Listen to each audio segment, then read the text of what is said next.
헬스장 화장실을 방문한 뒤 성추행범으로 몰렸던 20대 청년이 무혐의 처분을 받자 같은 경찰서에서 비슷한 일을 겪었다는 주장이 나와 논란을 일으켰던 한 사건. 한 60대 여성이 강아지를 데리고 산책하다 마주친 남성의 옷 사이로 신체 부위가 노출돼 있었다며 신고한 사건인데 경찰이 기소 의견으로 송치했지만 검찰이 불기소 처분한 것으로 알려져 과잉 수사 논란이 제기됐습니다. 이를 두고 경기 화성 동탄경찰서 측이 CCTV 영상과 신고자의 진술에 충분한 개연성이 있었다며 해명에 나섰습니다. 동탄경찰서에 따르면 지난해 8월 저녁 8시쯤 화성시 영천동 한 거리에서 반려견과 함께 산책을 하고 있던 60대 여성 A씨가 20대 남성 B씨와 마주쳤습니다. B씨는 쭈그려 앉아 A씨의 반려견을 만져줬는데 이 순간 A씨는 급히 현장을 벗어난 뒤 어떤 남성이 강아지를 만지면서 신체 부위를 내보였다고 112에 신고했습니다. B씨를 공연음란 혐의로 입건한 경찰은 현장 상황을 CCTV를 통해 확인했고 당시 B씨가 속옷 없이 짧은 반바지를 입은 상태였다는 점을 파악한 것으로 전해졌습니다. 조사 과정에서 B씨는 강아지를 쓰다듬은 건 맞는데 일부러 신체를 보여준 적은 없다며 혐의를 부인했지만 경찰은 기소 의견으로 B씨를 검찰에 송치했습니다.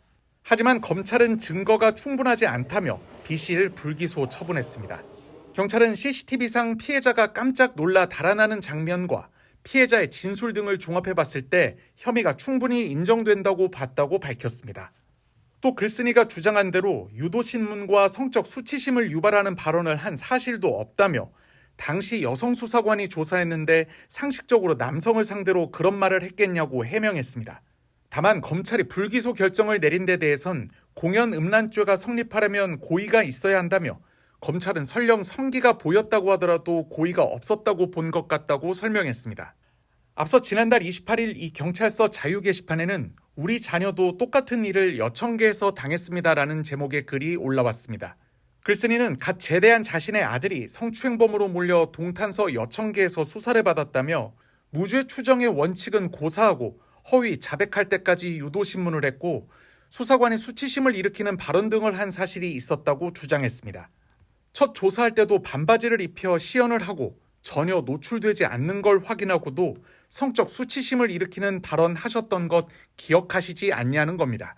글쓴이는 검찰의 무혐의 처분에도 경찰은 또 송치했고 또 무혐의가 났다고 주장하기도 했는데 경찰은 사실이 아니라며 검찰에서 한 번 끝낸 사건을 경찰이 다시 수사할 수는 없다고 밝혔습니다.